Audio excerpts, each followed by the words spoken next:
మాత్రం 58% ఆంధ్రకి, ఆదాయంలో మాత్రం 47% ఆంధ్రకి.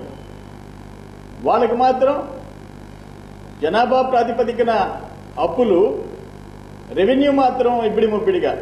ఒక్క హైదరాబాద్లో 20,000 కోట్ల రూపాయల ఆదాయం, మిగులు బడ్జెట్. దేశంలో గుజరాత్ తర్వాత ఆదాయం ఉండే, మిగులు బడ్జెట్ ఉండే రాష్ట్రం తెలంగాణ స్టేట్.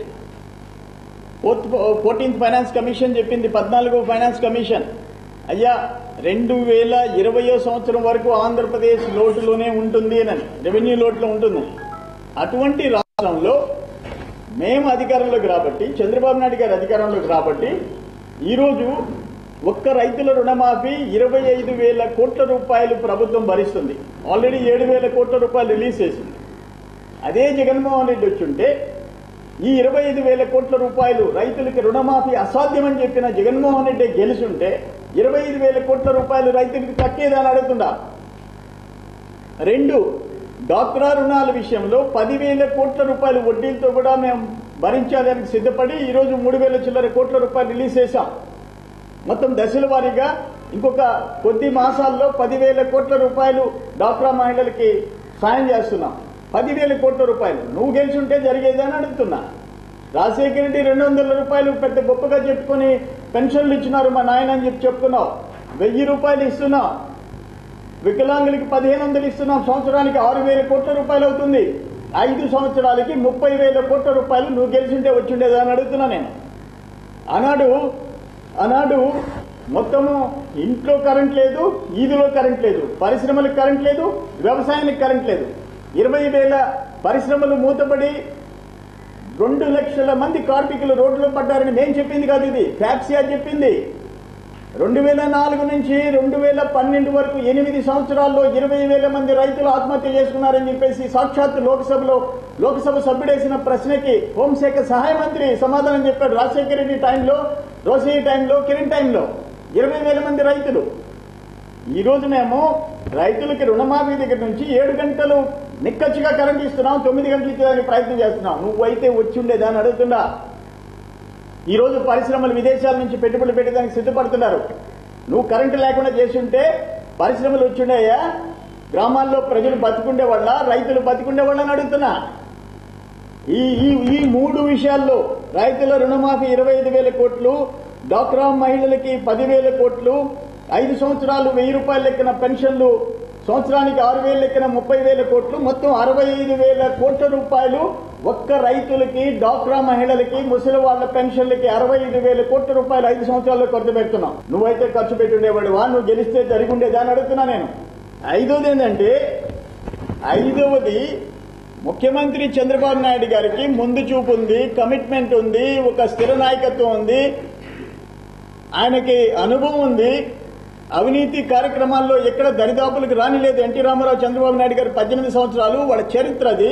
అందుకనే సింగపూర్ లాంటి నిక్కచ్చైన ప్రభుత్వం, సింగపూర్ లాంటి రెప్యుటేషన్ ఉండే ప్రభుత్వం, సింగపూర్ దేశంలో అవినీతి అనంటే 0% అవినీతి, అటువంటి సింగపూర్ ప్రభుత్వం ఈరోజు డిపిఆర్ ఇస్తుందంటే, ఒక రాజధాని అమరావతి రాజధానికి మొత్తం డిజైన్ చేస్తుందంటే నువ్వైతే చేసి ఉండేదని అడుగుతున్నా నేను. ఈ 5 ప్రశ్నలకి నువ్వు సమాధానం చెప్పండి, ప్రజలు ఆలోచించండి.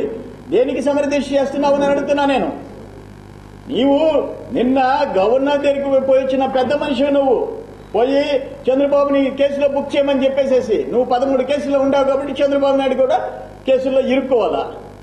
10 మందిని మా ఎమ్మెల్యేలు, ఎమ్మెల్సీలని టీఆర్ఎస్ ప్రభుత్వం నిలబెట్టుకుంటే, నీ ఎమ్మెల్యేలు 2 కొంటే, నీ ఎమ్మెల్యే 3వ ఎమ్మెల్యేని నువ్వు బహుమానంగా ఇస్తావు. బై 2 get 1 ఫ్రీ లాగా నవ్విపోతున్నారు ప్రజలు. నువ్వు ఎప్పుడైతే ఆంధ్ర రాష్ట్ర సీమాంధ్ర ప్రజలు 5 కోట్ల మందికి వ్యతిరేకంగా నిలబడి 5 కోట్ల మంది ప్రయోజనాల్ని కాలరాస్తున్న కేసీఆర్ కి మిత్రుడిగా మారేవో, కేసీఆర్ తో కుమ్మక్కైనావో, కేసీఆర్ తో లాలుచి పడ్డావో, కేసీఆర్ తో బహిరంగంగా సపోర్ట్ చేసేదానికి నీ ఎమ్మెల్యేని ఇచ్చావో, ఆ రోజే అయిపోయింది నీ ఫినిష్. నిన్ననే చెప్పా నేను. నువ్వు సీమాంధ్ర ద్రోహిగా మారిన జగన్మోహన్ రెడ్డి నువ్వు దొంగ దీక్షలు చేస్తే ప్రజలు అర్థం చేసుకోరా అని చెప్పేసి అడుగుతున్నా. ఈ రాష్ట్రం ఈ రోజు మళ్లీ ముఖ్యమంత్రి గారి టార్గెట్ 2020 సంవత్సరానికి దేశంలో మొదటి 3 రాష్ట్రాల్లో 1 కావాలా, 29కి దేశంలో ప్రథమ స్థానం రావాలా, రాబోయే దశాబ్దాల్లో ఆంధ్రప్రదేశ్ ప్రపంచ స్థాయి గుర్తించాలని చెప్పేసి చేసే కృషి నీ వల్ల అవుతుందా అని చెప్పేసి నేను అడుగుతున్నా. ఇంకొకటి ఏంటంటే ప్రధానంగా తెలంగాణ హోంశాఖ మంత్రి నాయన నరసింహారెడ్డి గారు సెలవిచ్చారు. నిన్న సాయంత్రం నేను చూశా. చంద్రబాబు నాయుడు గారు స్టీఫెన్సన్తో టీఆర్ఎస్ ఆంగ్లో ఇండియన్ సభ్యుడితో మాట్లాడింది వాయిస్ రికార్డ్ చేశాము. చట్టం తన పని చేసుకుంటూ పోతుంది, ఏసీబీ తన పని చేసుకుంటూ పోతుందని చెప్పేసి మాట్లాడారు. మేము ఈ తాటాకి చప్పుళ్ళకి బెదిరేది లేదు. నేను అడుగుతున్నా, అయ్యా నాయన నరసింహారెడ్డి, కేసీఆర్ గారు, ఈ సంవత్సరం రోజుల్లో, ఈ ఏడాది కాలంలో మా ఎమ్మెల్యేలని 10 మందిని మీరు కొన్నారు. 5 మంది ఎమ్మెల్యేలని, 5 మంది ఎమ్మెల్సీని మొత్తం మా వాళ్ళతో బేరసారా చేశారు. మా వాళ్ళని లొంగ తీసుకున్నారు, మా వాళ్ళని బ్లాక్మెయిల్ చేసినారు. మిగతా వాళ్ళు ఇప్పటికీ మిమ్మల్ని లెక్క చేయకుండా మీరు చూపిన డబ్బులకి లొంగకుండా ఉండేవాళ్ళు మా పార్టీలో ఇంకా ఉన్నారు. వీళ్ళందరూ వాయిస్ రికార్డ్ చేయండి, బయట తీయండి. కేసీఆర్, కేటీఆర్, కవిత, హరీశ్వరరావు, మా ఎమ్మెల్యేలు, ఎమ్మెల్సీలతో ఏం సంభాషణ జరిగిందో ఆ వాయిస్ కూడా బయట తీయండి. మీ బండారం బయట పడిపోద్ది.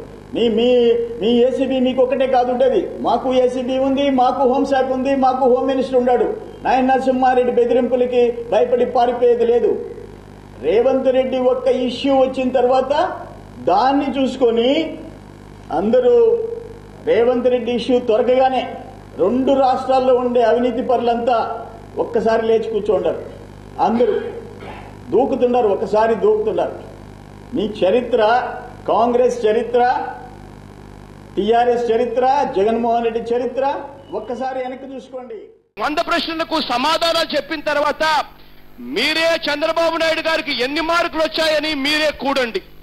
మీరే కూడి చంద్రబాబు నాయుడు గారికి ఎన్ని మార్కులు వచ్చాయి అన్న విషయం చంద్రబాబు నాయుడు గారికి బుద్ధొచ్చేట్టుగా, గడ్డి పెట్టేట్టుగా మీరు ఈ బ్యాలెట్ ద్వారా చంద్రబాబు నాయుడు గారికి తెలియజేయండి.